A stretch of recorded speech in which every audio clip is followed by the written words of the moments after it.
যখন জন্মগ্রহণ করলো ওর ওর গায়ে খালি চামড়া ঝুলমুল করতো, ওর গায়ে মাংস ছিল না। ওরে দেখতে ভয় লাগতো, করে যে সময় ছিল সে মরে কোলে উঠে যেত, তাহলে বালিশ দিয়ে তাই কোলে জন্ম পর থেকে ওরা চিকিৎসা করা হয়েছে। মাগুরা মেটালিটি হয়, হওয়ার পরে মাগুরা ছিলাম 3-4 দিন খাওয়ার পরে মাগুরার ডাক্তার কিছু বলতে পারে না রোগ সম্বন্ধে। তারপরে আমরা চলে গেলাম ফরিদপুর যার ওখানে আমরা 12 দিন ছিলাম।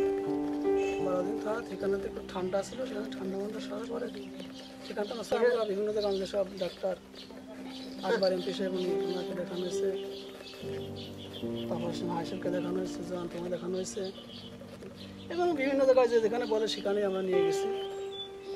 সে অবস্থায় এইভাবেই ওই আসতেছে আছে, তো তারটাই কাজ করলো না, ফির আর একটা দেখালাম। এই অবস্থায় এরকম দেখাতে দেখাতে আসতেছে পর্যন্ত 3 বছর 4.5 বছর বয়স।